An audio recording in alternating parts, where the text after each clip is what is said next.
Hi, I'm Charles Kurzman, professor of sociology at the University of North Carolina at Chapel Hill. Political Islam strikes fear in the hearts of many Americans. Images like this one reinforce the idea of political Islam as a violent, worldwide conspiracy, aiming to seize power and impose Islamic law on Muslim societies, even on non-Muslims. In the face of this threat, many Americans have supported dictators in Muslim societies and restrictions on religious liberties here in the United States, even though these policies run counter to American values of democracy and of liberty.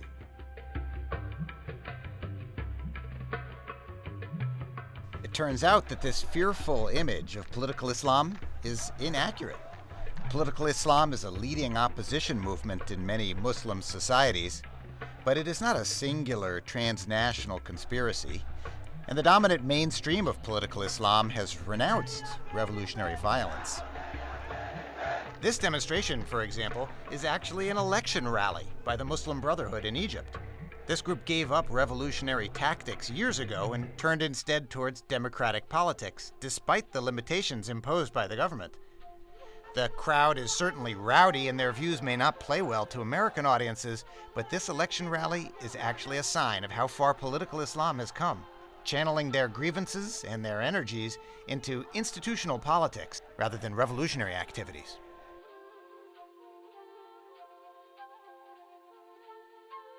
Political Islam was invented in the middle of the 20th century with the formation of two major organizations, one in the Middle East and one in South Asia, that spawned many of today's Islamic movements.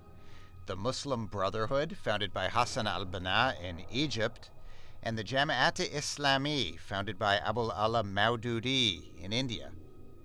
Prior to the 20th century, Muslim politics frequently involved religion, but the idea of a mass organization designed to mobilize for an Islamic state, that was the brainchild of al-Banna and Maududi.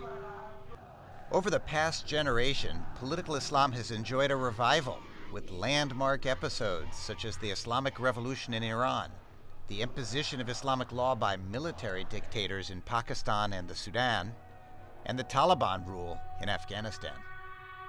However, these are not popular figures among Muslims today. While they were imposing Islamic law by force, the mainstream of political Islam was moving away from militancy. By the 1970s, the Muslim Brotherhood and the Jamaat-e-Islami had abandoned revolutionary methods and embraced democratic elections.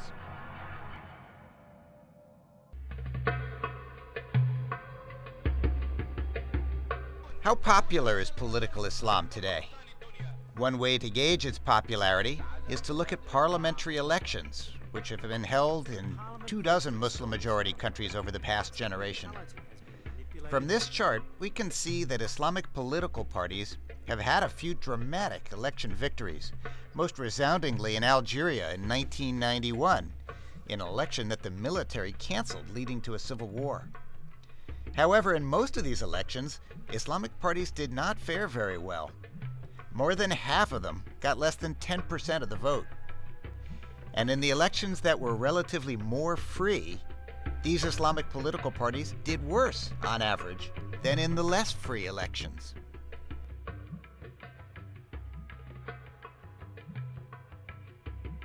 As political Islam joins the democratic process, it faces splinter factions that reject democracy and peaceful politics.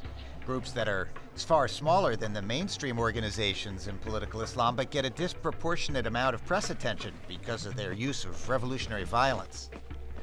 Al-Qaeda and other fringe groups have called the Muslim Brotherhood traitors to Islam, and the terrorists haven't stopped at name-calling. Sarfraz Naimi, a senior religious scholar in Pakistan, was assassinated by a suicide bomber at his mosque in 2009 for favoring democratic politics over revolutionary violence. And he's unfortunately not the only leader of mainstream political Islam to be targeted for attack by the radicals. The mainstream of political Islam today is culturally conservative.